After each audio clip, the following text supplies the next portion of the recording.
Margaret Henry. Margaret was with us yesterday from Thrive for hosting. You've made it just very professional and seamless for us, so thank you for that. I'm joined today by some colleagues, our Director of Operations, Paul Harron, Suzanne Lyle, who's our Head of Visual Arts, Kieran Scullen, who's Head of Music, and Damien Smith, who's Head of Literature and Drama. There may be some of our officers on the session as well. So there's Barry. Oh, sorry, I'll not start answering questions. I'll try to ignore those. So we're here today to talk about the Stability and Renewal Programme for organisations. And you can see on the opening screen there, the big message there is it closes at 12 noon on Friday, the 27th of November. So have all your alarms set, in fact, as far ahead of that as you can. And we'll come on to why you shouldn't leave it until noon on that day. And we aim to communicate decisions by the 29th of January. If I could have the next page, please. So the purpose of the programme, it's through the Creative Resilience programme. The Chancellor's 1.59 billion. You'll be aware Northern Ireland got 33 million of that settlement, and the Executive allocated 29 of that to arts, heritage, museums, libraries, and the creative sector, creative industries, very wide footprint. And we are administering under this programme £7.75 million. So it's quite a substantial programme.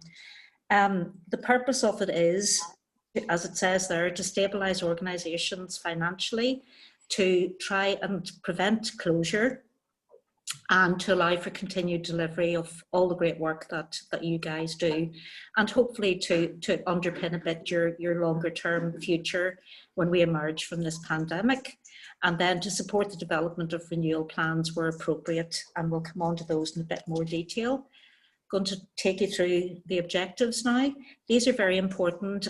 They really reflect the Minister's priorities, the Department for Communities, who we've co-designed this programme with, and also the programme for government, the draft programme for government for Northern Ireland. When you go into the application form, there's a drop-down box for these. We don't expect, obviously, that you can meet them all. Flick on there, Claire Rose, they continue. No one organisation, I'm sure, will be able to take all of them, but this will help us to see the impact of the programme across all of these very important objectives. Then eligibility. Constituted organisations and companies whose primary purpose relates to the categories which we'll come on to, which are listed, and which carry out the majority of their work in Northern Ireland. And your main use, if you're a venue, main use must be for one of the categories below. It includes arts, cultural and community centres, theatres, galleries, music venues, comedy venues, as I said, very wide footprint. And if we look at the classifications then, you can see the various different genres, and also the segments of the creative industries that are covered under the programme. Don't worry if you don't recognise yourself in there, but I would hope that even within participatory communities, some of the broader areas, but if you've any concerns, if you think, oh, I don't see me in there, please give us a ring. But that's pretty indicative, but not exhaustive probably. If we look then at the programme criteria, obviously really important, because this is what we'll be assessing your applications against, as well as your renewal plans and your contribution to the objectives. So looking at your purpose, you need to evidence to us that you do indeed present in one of the defined categories, that you're making a contribution to the public sector, to public good. What is your public impact? Which you all do in spade loads, we know. And then evidence of your contribution to the wider sector in which you operate. So what are you doing within, you know, if you're a drama company, if you're a theatre, if you're an art gallery, so your contribution within your own sector as well as to the wider public. Financial viability. We need to have evidence from you that you were viable pre-COVID. This is not a programme for startups. This is for existing organisations. So we need to know how you were operating before financially. We need to understand your current financial position. We need the details of deficits or unavoidable costs up to the 31st of March 2021 arising as a consequence of COVID. This programme has to be expended. If you get a grant, you have to be able to spend it by the 31st of March. Unusually, we will consider redundancy costs in exceptional circumstances if they're linked to your remodelling or renewal plans, but obviously we hope that that can be avoided. Then recovery costs, reopening, adaptation and resuming activity. So we need to know the details of how you will do that and the associated costs. We understand, look, when we emerge from this crisis, it will be suboptimal, but you may need help in underwriting the cost of performance or presentation of work, because we're all going to be dealing with much smaller audiences for some time probably, and obviously that impacts on box office income. And you know, none of us know just yet how long this will continue, but the arts and the creative sector have been so badly impacted. I know our galleries were able to open for a little while there, and our museums, but very quickly did we even get 3 weeks out of it. So it's been a huge impact, obviously. And then if you do have to remain closed, the costs of maintaining the facilities and the organisation, and you know that those, we'd need to understand that those are justifiable. And the term that's been used widely, I suppose, for this across the UK is mothballing. And we understand that we want to mothball really important venues and facilities and organisations until you can come back into your own after this crisis. And then number 4, just description of renewal costs and renewal plans. So in terms of renewal plans, we'll talk a little bit more about this, but really what we want to know is that you're viable beyond this crisis, and we need you to be thinking about the next 2 to 3 years, how you'll continue to contribute to government objectives if you're going to continue to apply for public funding, and what sort of impact you will continue to make, and then how you're going to sustain yourself over the next couple of years as we emerge, as I say, from this crisis. So those are important. It's a new criteria for us and a new request, but we think that those are very important. And all of you as professional organisations will currently be looking at you know, the challenges that you're going to face over the next couple of years. If we can move on then to, sorry, I've just covered that without the title, but as I say, we'll come back in a bit more detail about those. Unless, Suzanne, would you like to come in and say anything there on renewal plans? Yeah, sure. So with the renewal plans, yeah, can you hear me okay? Yep. You should set out, and there's a paragraph on page 4 about it in the guidance notes. So it's really saying you should set out how you will achieve recovery, including safe reopening and safe operations, in line with general COVID advice and restrictions. Some organisations have opened, for example, in visual arts, but other areas they haven't been able to. So for this, the renewal plan for you might be how you will reopen, but it will also be how you go forward. So even if you're open again already, it's to get a glimpse really at how you see the next few years. We know this funding has to be spent by 31st of March. So there were some really good questions on that yesterday. Why would you have a renewal plan? But it's really to see that you are, at its most basic, I suppose, a going concern, and that you do intend to be continuing with this, you know, and how you will do that, how you'll adapt to COVID, and how in your sector that might be realised. So as Noreen said, what adaptations do you need? You know, what will you be doing to be self-sustaining in that period? Some people are obviously down a huge amount on earned income, some more, some less.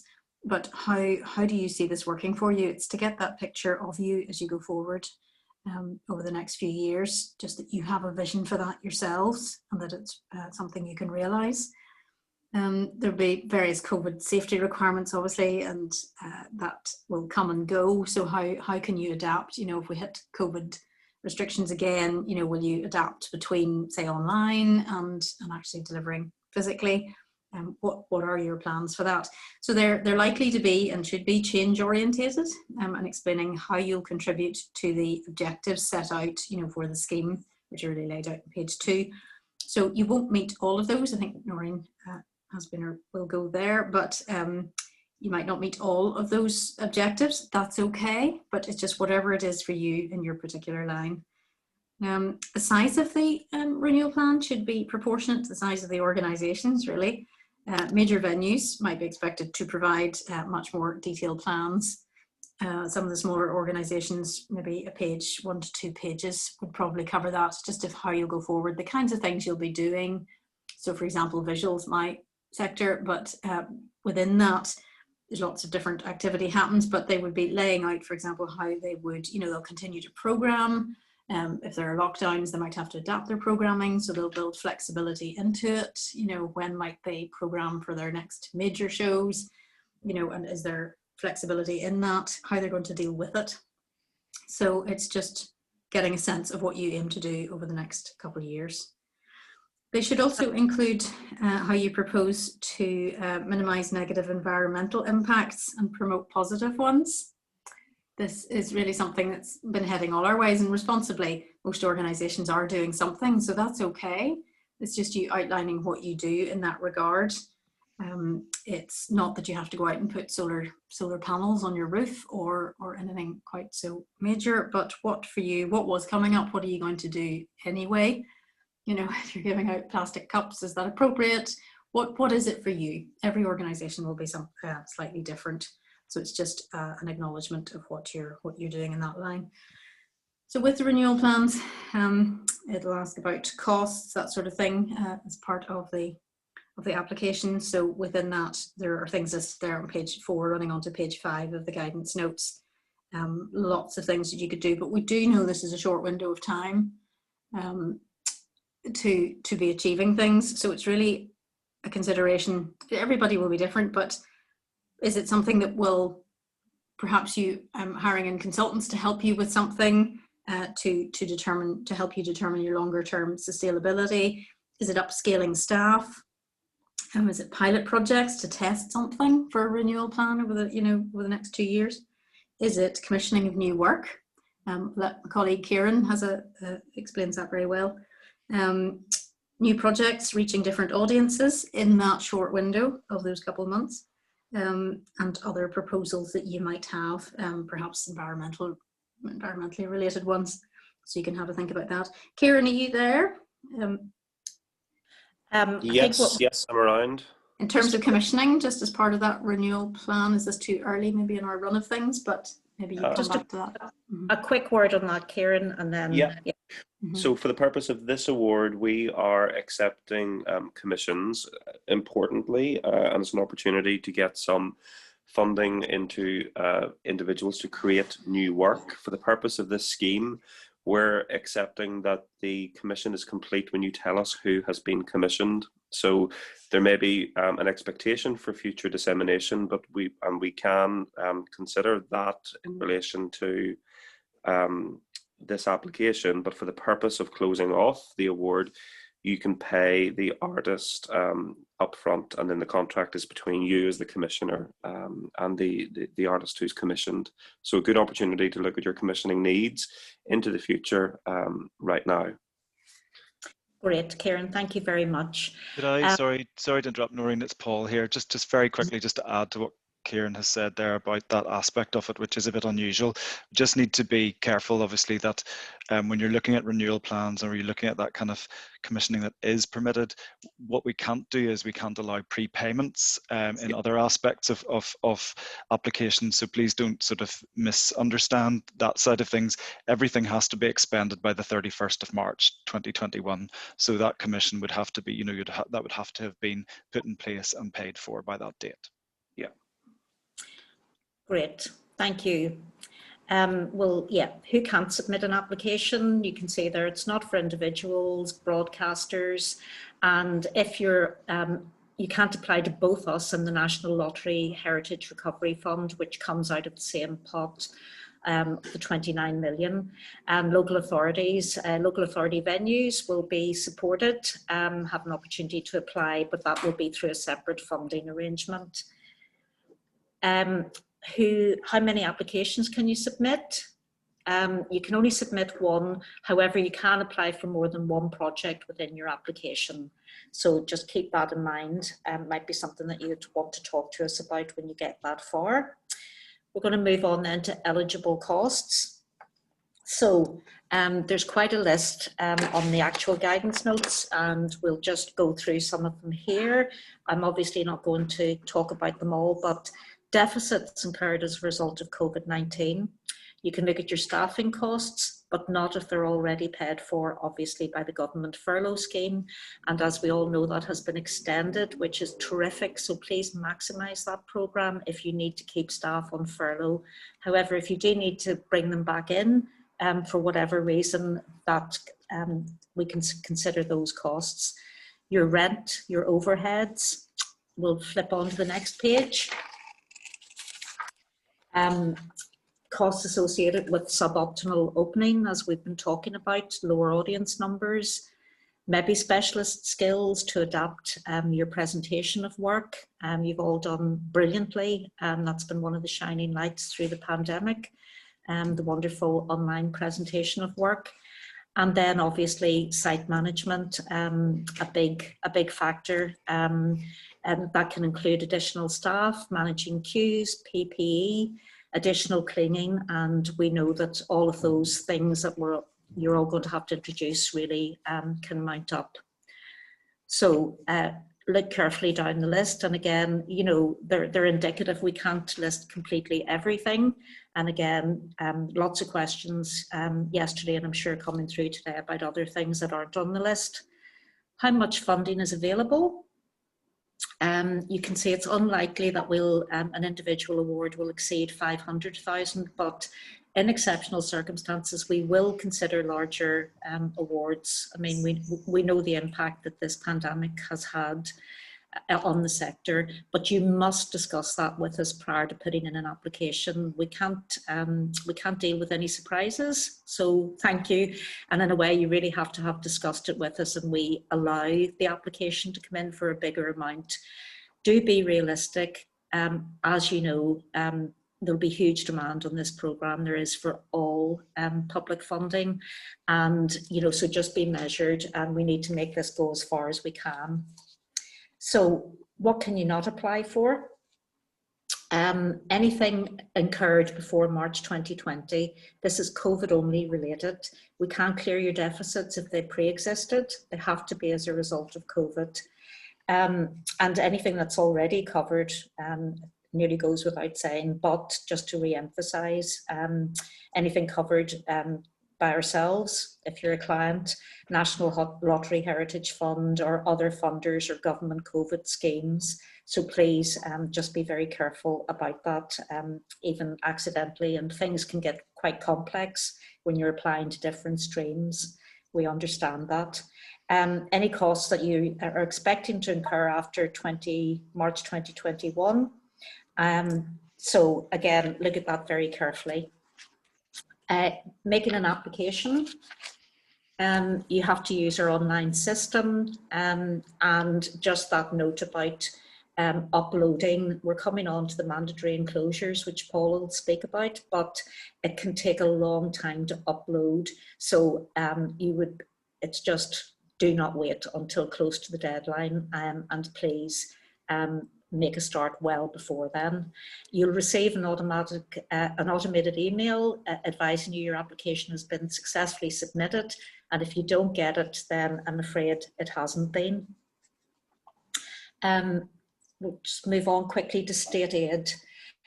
This is a new section for us and for you as applicants, well, for some of you. maybe not all. I'm not going to dwell on it too much. There's a very simple tick box in the application form, and state aid is only present when an organisation is carrying out economic activity, offering goods or services in a market and competing against other private sector businesses. So the two questions relate to is your organisation an undertaking? Do you provide goods or services directly in competition with private sector?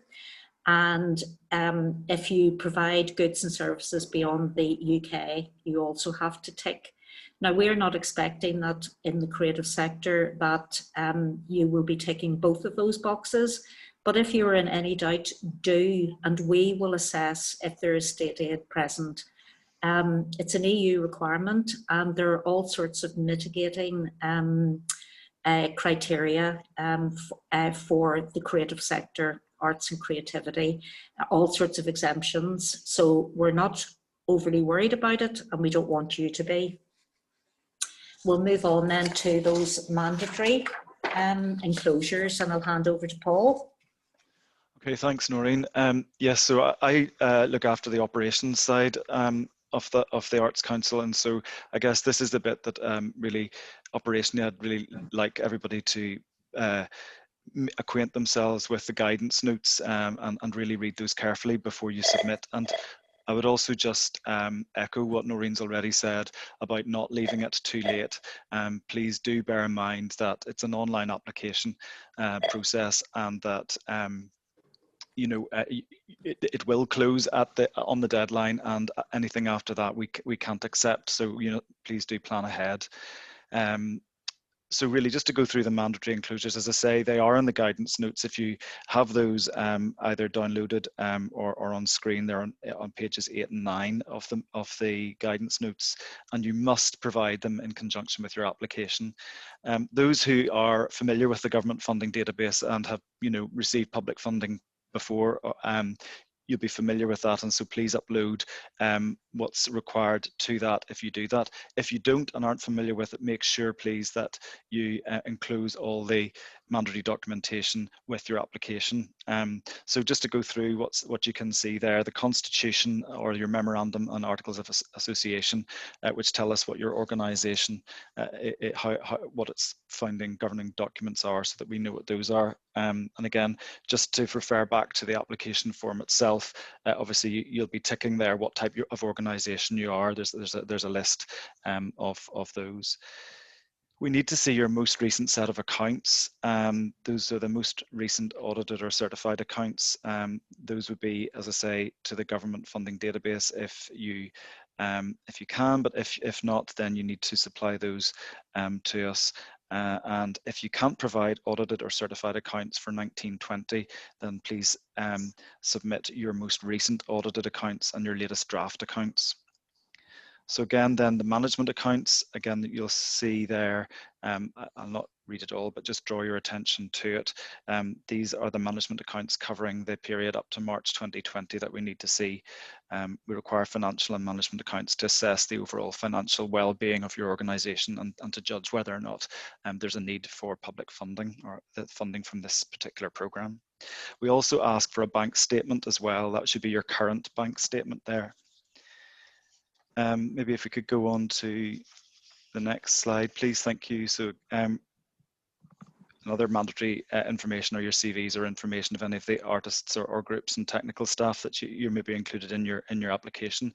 But I would draw your attention to the need for the budget. So I think that is the preceding slide. Sorry about that. Budget for the financial year. That's the year end 2021, including all your COVID-related grants that you've received from government sources. So the budget should reflect the income and expenditure for the period April 2020 to March 2021.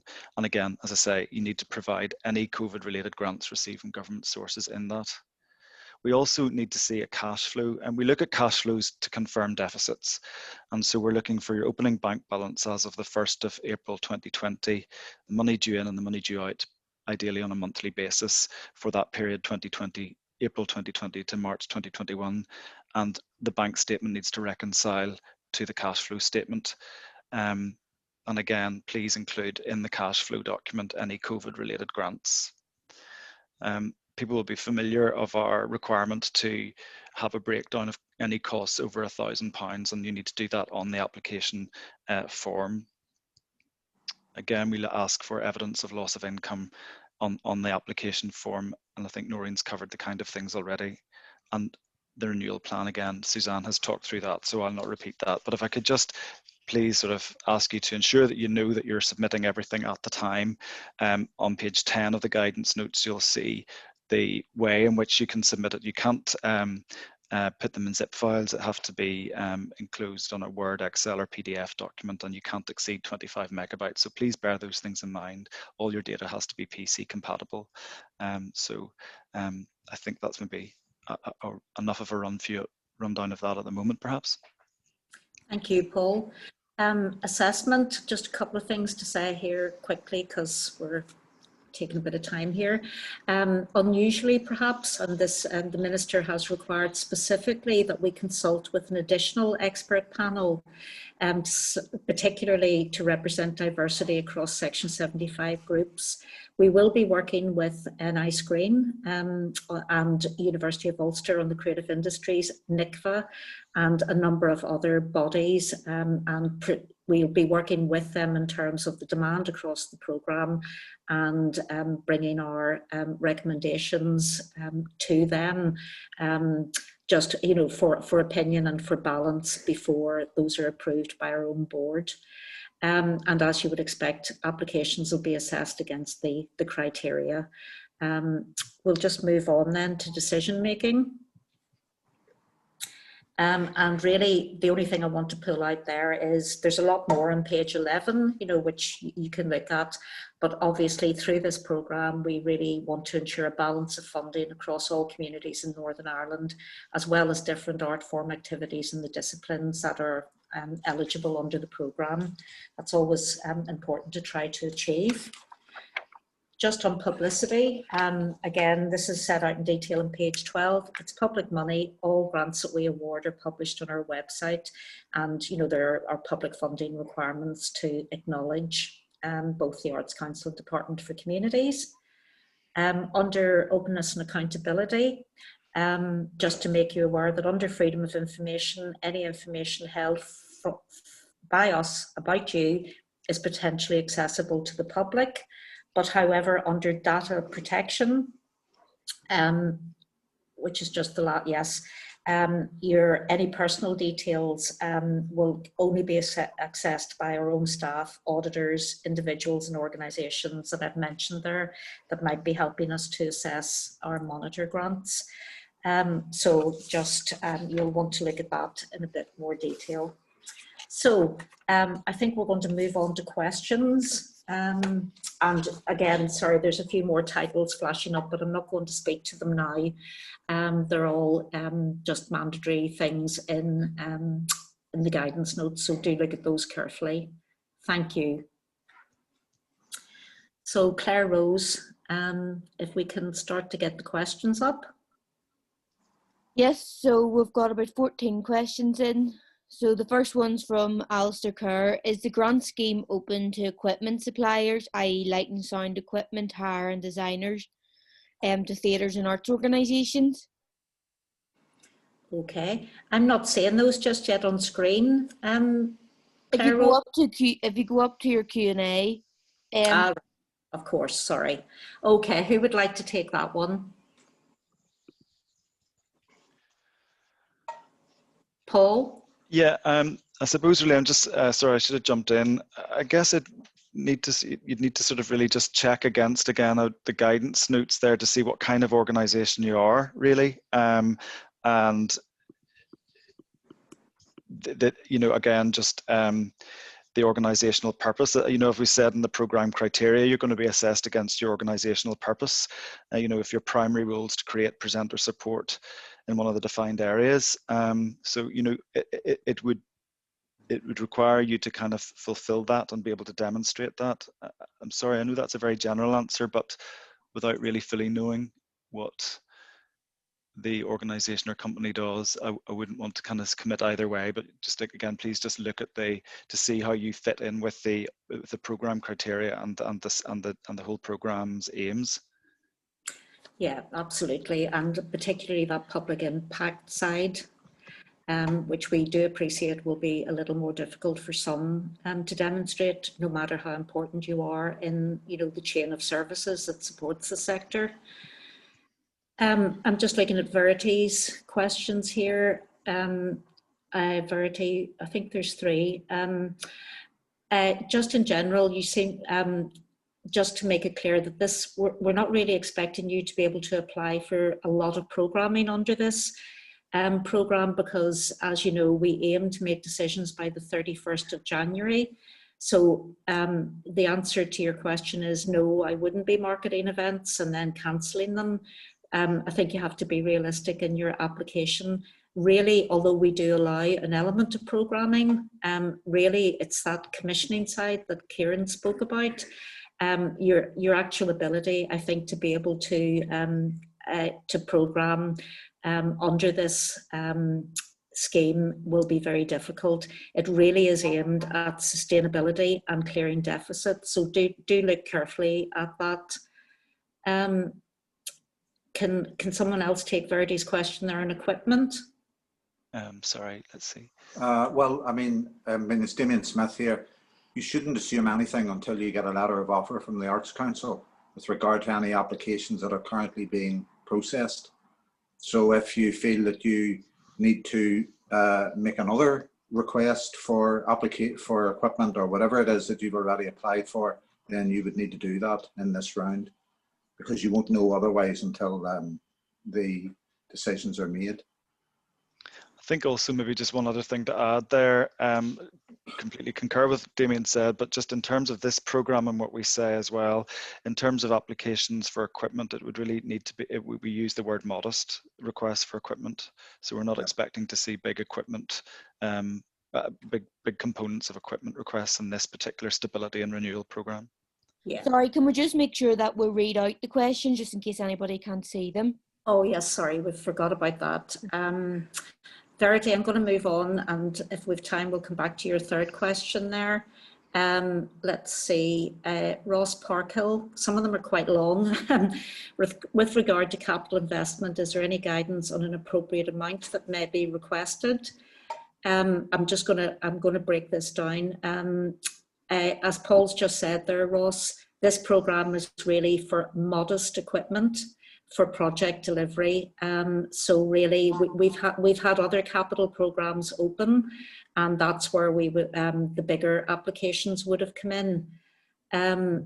You go on to say, we believe we've a very unique outdoor space that we could use 8 months of the year, offering cultural staycation series of events. But rather than a pop-up festival, it requires reasonable capital investment to be more like a running village.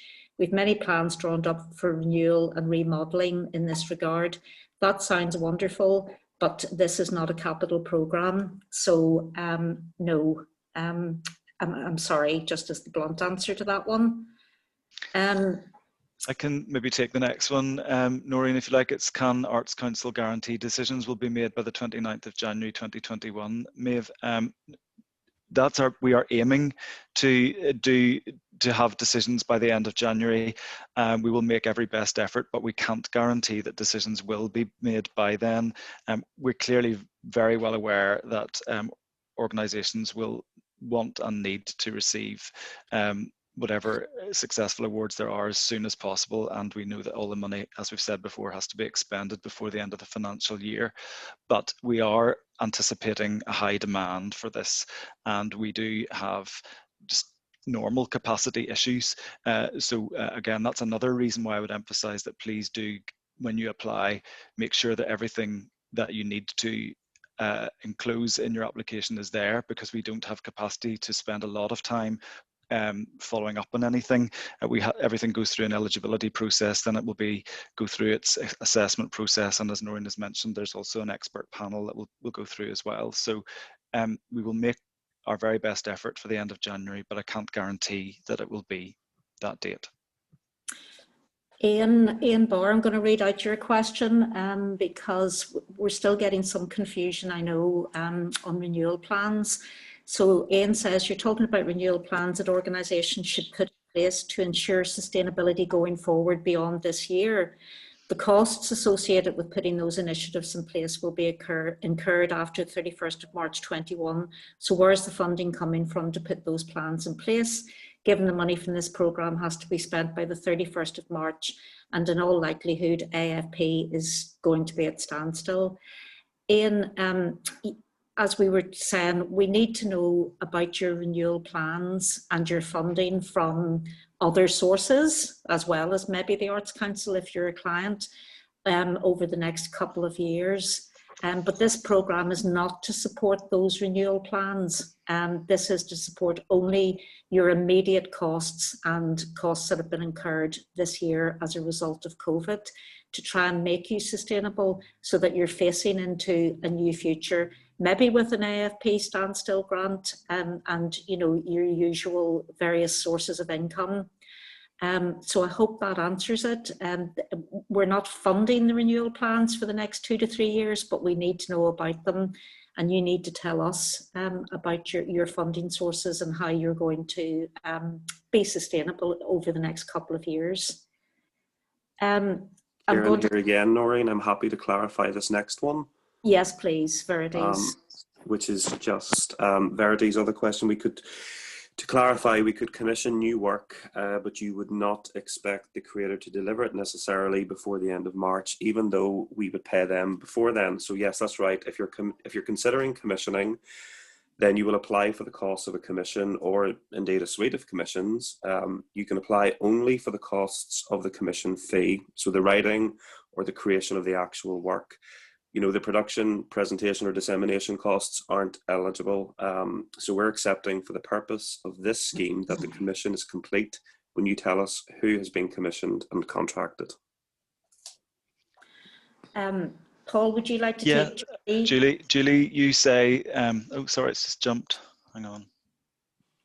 Scroll back. Although it says the grant does not cover things already awarded under other funds, there are a lot of applications running concurrently. So how do we differentiate between duplicate applications? If we don't know if we've been awarded money under another fund yet, we cannot then know if we apply for it again. Will there be an allowance made for this? Well, I think possibly we've kind of maybe partly answered that already, insofar as if you've applied for something, you haven't got your decision yet through another fund, and you apply so long as it fits with this scheme. Again, and as we say, we're not expecting major capital elements to the applications for this, but if you feel it fits and you put it in as part of your application, we internally will cross-refer to your other applications, and so if there's a bit of a sort of time lag between this one going in and decisions on another, we will take that into account internally. Our staff will be cross-referring. Thank you. Evelyn, state aid. Why is this a mandatory requirement when programme activity will take place after the UK's departure from the EU? Well, as you know, I mean, the withdrawal agreement will be over several years, so I'm afraid it still is a mandatory requirement. That sounds a bit bold, but I don't know what else to say. We're still, it's part of the withdrawal agreement.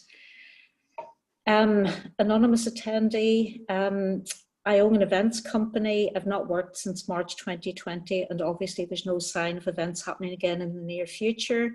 The criteria set out makes it impossible to apply for any funding to this scheme. Do you know if the criteria is going to be expanded for corporate event organisers, or provide any advice? Paul? Well, look, obviously I'm hugely sympathetic to the situation. I'm sorry to hear about you know, the impact that this has had on your business.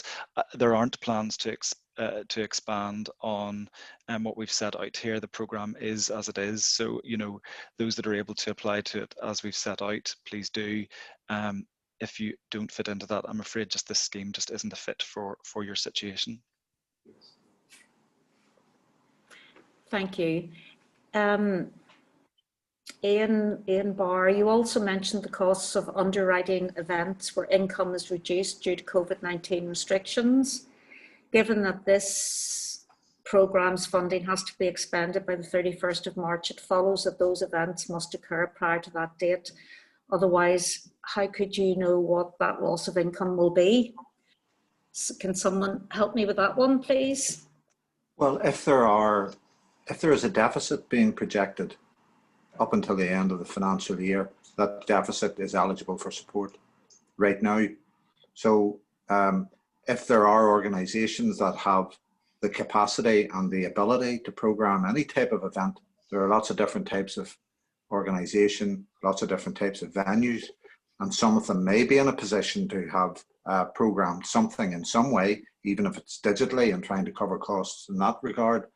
Artist fees in that regard as well, because artists should still be paid for work that's being done digitally, as we know. Then those costs and other things associated with them would be eligible as long as they occur and the payments are made before March the 31st. But it was always the case that this funding was going to need to be spent by March the 31st, 2021. That's the case right across the UK. And I think it's one of the challenges that we're all facing at this stage. But there isn't a single one-size-fits-all response, because each organisation will have its own particular nuances in terms of what it plans to do in the 3 months of 2021. And obviously the renewal plan is to capture what the bigger picture is for each organisation within that over the next year, 2 years, because this risk is not going to go away.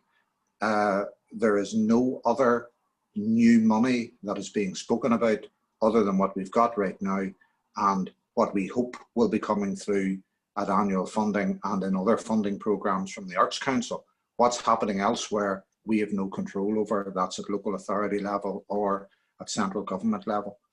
So we're just, all of us are just trying to work within what we know to be the case right now.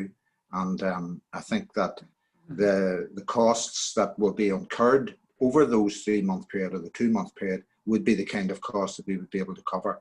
But crucially, if there are critical deficit issues that have been identified within an organisation up to the end of March 21, then those are eligible. And I think that's completely new from our perspective. Thanks, Damien. Our Space Gallery question in application refers to how we meet the objectives. Should this be weighted towards how the organisation generally meets these, or specific to how our proposed project renewal plans meets the objectives? It's both. Please tell us how you currently do that, and then how going forward you see yourself being able to meet those objectives. D. Crooks, just to let you know, your question hasn't come through in full, so you might want to retype it. Noreen, I think if you want, I can take the next two, because I think Dee's question does appear. I think we've, I'll deal with the other one first, which is just about, will we receive the slides?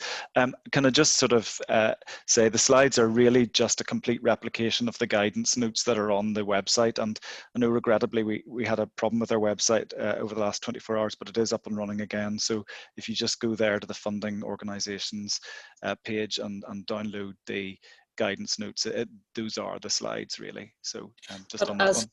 As Claire Rose said, we will be publishing either yesterday's session or today's session, because they cover the same territory. So you can listen again and see the slides there. Yeah, and I think maybe we touched on the capital D. If you want to make a case within this application for the need for equipment, capital equipment, that would be that is permissible. But we have, as Noreen said, we've run a health and safety capital program and we've run a small works capital program, and those would be the avenues for having supported refurbishment in response to the COVID situation. So we wouldn't be anticipating refurbishment costs or capital allocation specifically within this program. Yeah. Anonymous attendee, presume you can apply. I'm sorry, it's just flicked. Presume you can apply if you're already in receipt of a grant under the Organisation Emergency Programme. Yes, but not for the same thing that you've already been awarded. if you had one-off costs that have already been granted, then you can't apply for the same thing again, but there may be ongoing costs. Rachel Campbell-Palmer, with funding deadline coming out by the 29th of January, are you only able to apply for operational overheads for February and March 21, or is it for the past financial year? And can you apply for rent support for beyond March 21 if invoiced and paid out before March 21? Paul, I'm going to hand that one over to you. So really, it would be to cover the past financial year 20 to 21. We can't fund prepayments for beyond March 2021. Great, but it is the full year. You can apply retrospectively for the full year. Can we make advance payments, for example, reopening our office and paying the rent to the end of our session in June, our season in June? That would be no, along the lines that Paul has just said, nothing beyond March 2021. Yeah. Ryan Moffat, Paul, do you want to take that one, read it out? Okay, so question on the setup of the bank accounts that the money will be paid into. Our organisation doesn't have two unrelated signatures, and I'm not sure we can set it up with this way, I think. Is that even legal to change up or set another account just to access this funding? That is the way we do require two unrelated signatures, and that would be something that you do need to bear in mind when you're applying, that we would be seeking that if you're successful in getting an award.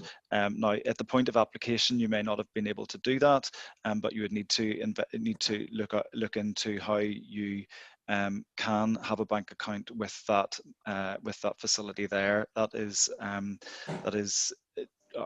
the practice that we have to follow and have got in this program. So I think you'd need to just take that on yourselves to see talk to your bank. There's another question. Can you apply for a new staff post to help mitigate COVID pressures and safeguards for up to March 21 and beyond? I'm afraid that's no, nothing beyond March 2021. Bran Mullen, you state you can seek to cover any COVID-related deficits since March 2020, meaning the costs incurred pre-decision are eligible. Are organisations able to make purchase, enter into contracts now and include them in the application at risk, and these costs, if awarded, would be eligible?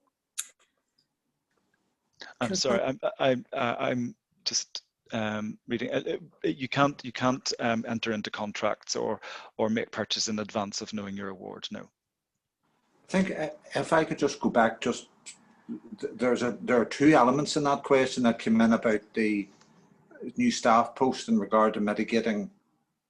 It's gone. I've lost the question. Sort of jumped about there a moment. One of them was that yes, you can recruit a staff post, but not for post March 21.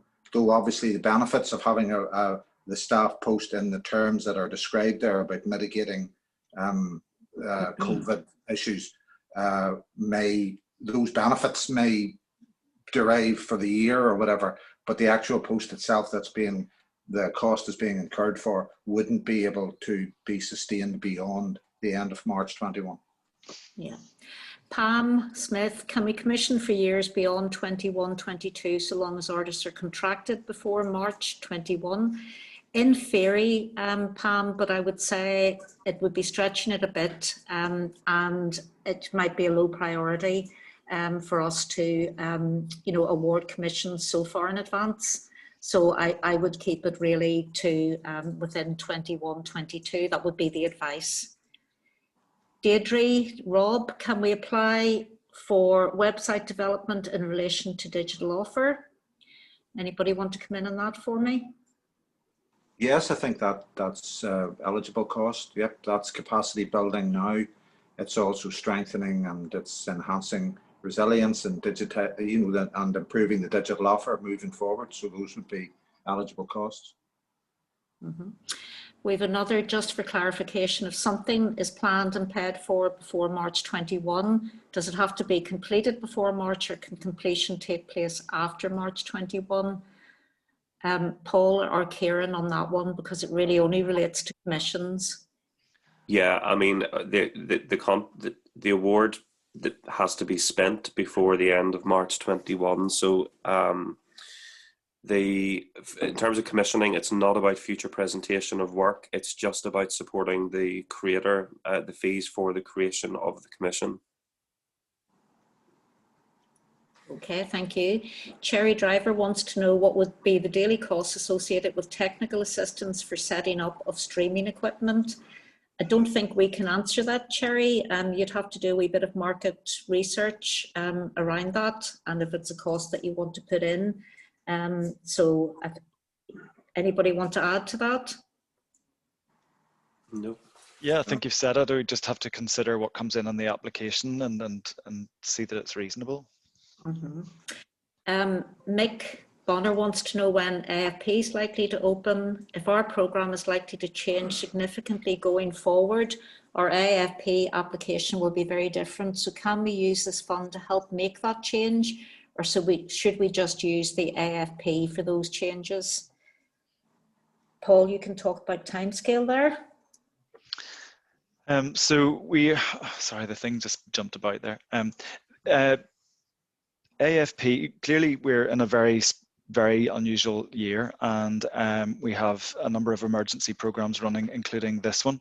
Our AFP, in terms of its opening again, is going to be into the new year. We're also, this is also determined through discussions with our board as well. So on the timing side, I would say, we will be looking at that and informing AFP organisations in the new year around the timing for the application process on that. I can't give you a firm date on that, but Noreen, yourself or others may want to talk about. Obviously, we've been gleaning a lot of information from you, and will be through applications to this programme about your plans. So that will be read across into AFP. Yeah, your renewal plans will stand you in good stead if you're applying under AFP. We will ask you for those, and so any work that you're doing on those now, you'll just be able to resubmit them, or we may not even need you to resubmit them if we have them. This programme is very much about this year, Mick, and helping to stabilise you with deficits, and any essential costs up to the 31st of March. So your AFP will be about your programming going forward if you're a client of the Arts Council. Sorry, just before we leave that one, obviously the AFP will kick in from the 1st of April, Mick. So there may be an opportunity within this programme to look at preparing for some changes. So if you're thinking particularly around digital capacity building or something like that, that may have a direct link into AFP, I think that would be a sensible, sensible thing to look at that opportunity within this particular programme. Yeah. Dee, you have a question there about refurbishment. Can it be considered? I'm afraid no, not under this programme, and it would seem to be impossible by the 31st of March, and just back to that modest requests for small equipment. So sorry. Ryan Moffat, can programmes include international collaborations, or is this mainly at local? Just thinking for renewal and future projects and maintaining those international programs we already run. Kieran or Damien, would you like to come in? I would say that it's just going again. There it is. I would say that the program side isn't going to be the main area that we're looking at through this particular program, but I think international work in the medium and longer term would obviously form a big part. Looking at the terms of the question here, would form a big part of what would be in the renewal plans, and that's where I think the benefit of potential international links and collaborations would come back to the organisation. But I think in terms of the right now, well, obviously there will be difficulties with international working. So in practice, but obviously digital and showcasing will have international dimensions as well and potential. So there's a few things around that that could work, but fundamentally it's not a program orientated scheme. Evelyn, Paul, would you take Evelyn's question again? It's about okay. It's sort of maybe been partly answered already. And the cost of reopening and adaptation and support of home working, we've already submitted an application to the Arts Council's Health and Safety Capital Programme for these costs. Will they have a decision on this prior to the application submission date on the 27th of November? If not, we'll have to include those costs in this application too. Well, I suppose two things. I'm sorry that you won't have the outcome of that just in time for your application to this SRPO program. Just the sequencing hasn't allowed for that, although we are hoping to have decisions on the Health and Safety Capital Programme very early in December, but just not in a position to announce anything on that yet. If those parts of your application to that Health and Safety Programme fit with this programme, then include them in this, with that caveat that really this programme isn't looking to be hugely orientated towards that, but include them, and if they are funded, then again we'll read our staff when they're assessing will be made aware of that.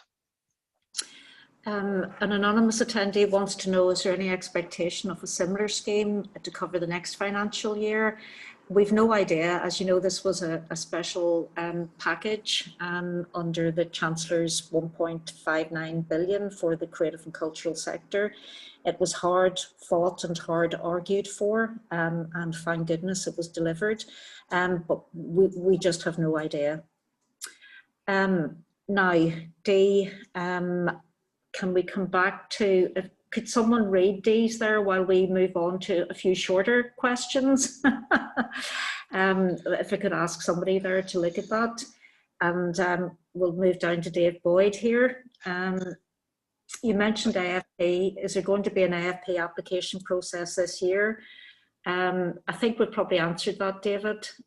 Yes, there will be a process, and the connection will be, if you're applying and have applied to this programme, we'll be looking at your renewal plans again.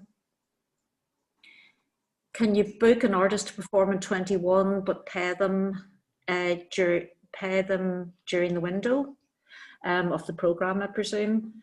No, not on, it can only be, you can commission an artist to create new work, but not just a standard booking for a performance as part of your normal programming. Please advise on AFP.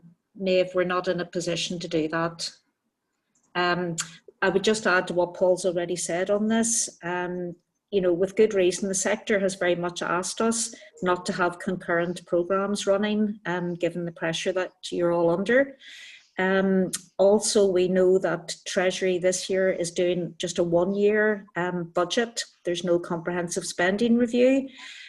We know it's going to be very late, and therefore when the Northern Ireland block is advised, again, departmental allocations are made here, that is also going to be very late. So we don't want to be working in the dark, as I'm sure you'll appreciate. So just it'll be our normal communication as soon as that programme is open. No, if I could come in on the D. Crook's question, that's a very thank you. It's a very strategic focused question and position that's been put there, and obviously there are multiple interested parties, including other potential funders. So, and obviously as well, if there is an arts core to what's being provided, then the Arts Council would be one of the interested parties in any conversation there. So that's something that maybe we'll have to pick up offline in relation to a slightly longer term time frame. But certainly there isn't anything that's been described there that would be incompatible with what the Arts Council would be usually involved in. Yeah, that's likely to be a separate capital programme, MD. Yeah. Thank you. Several people have asked about bounce back loans. Many organisations took on small bounce back loans since March 2020 in order to keep our doors open. Can these loans be included as part of our in-year deficit? Paul. Okay, so yeah, this came up yesterday, and it's a good question. Obviously, I realise it's something that's coming up for a number of you today as well. The bounce back loans were a government initiative, obviously. So I think, to be honest, we are going to take a closer look at this with the department as well, and so it may be that this is something that we would pick up with those to whom it applies separately, obviously well before the deadline. We wouldn't, I don't think, obviously we say within our guidance notes that, you know, you can't apply in this scheme to cover what you've already got from some other government scheme. Now, we don't specifically say loan there, but I think we would be of the view that it's unlikely that certainly you may if you want to tell us about why you took out the loan and what it was for, and whether that fits with an application for this in order to cover some of that, we could take a look at that. But in terms of, you know, we would sort of say you can set out the loans and how they've been used, and we can consider them, but I don't think we could give you any guarantee that the costs will be awarded towards those bounce back loans. As Noreen sort of outlined at the beginning, the nature of this programme is really about, you know, more of a priority towards the organisations with pure deficits being treated as the highest priority, where they maybe haven't had the facility or they haven't been able to avail of a bounce back loan. Is that okay for now? Or do others want to say anything? No, I think that's fine. Brian Mullen, there's a question around AFP. Any likelihood of an extension to give some security to staff employed under AFP? Nothing much to add, Brian, than what we've already said, except that we are keeping everything in the forefront of our thinking and our planning, and we realise the pressures that the sector are facing, and we'll also be talking to the department about that. But so just bear with us. Ran Moffat, if we manage to get another bank account set up for the funding, but our last year's accounts are connected to our current bank account, will that hinder our application? I think we can pick up with you, Ryan, offline, if that's okay, on your very specifics, unless you want to add anything there, Paul. No, I think that's, I don't think I can really, maybe better to talk about that separately offline. Yeah. Just to say, we are just past time, so it's 35 minutes past 12. We got through 34 questions. There's another 15 there. I don't think we'll get through them all today, but what will happen is this is Claire Ocean Thrive, will be able to download all the questions that were asked today, the ones that were answered and the ones that were not, and I will send them to the Arts Council. Because I know there's a question here, will the Arts Council staff be able to answer questions after this workshop? And I believe Noreen, you as well, you know, you are open to any questions that weren't answered today to be sent through to the relevant officer and they can answer them. Would that be correct? Absolutely, yes. We've undertaken to get back to you all. So we have an account of yesterday's, what we were able to answer and what we weren't. So we'll be getting back, absolutely. Plus, with all our grant programs, you know, do talk to us directly. We're hoping these sessions will have maybe helped in setting out the program and its aims and objectives, because obviously, like everybody, we're under a huge amount of pressure at the minute. But really, you know, do come through and we will direct you to the right person. So will we leave it there then, Claire Rose, as you have very kindly given us a bit extra time, and I think we'll have to probably close it there. And thank you very much for attending. And we, as I said, we will publish either today's session or yesterday's, I guess, whichever, you know, was fuller. The more questions we got through live, we'll go with that one.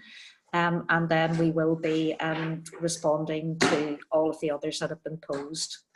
So thank you very much, and thanks again to Thrive for hosting. Okay, bye everybody. Bye. Bye. Thank you. Bye. Thanks. Bye. Bye.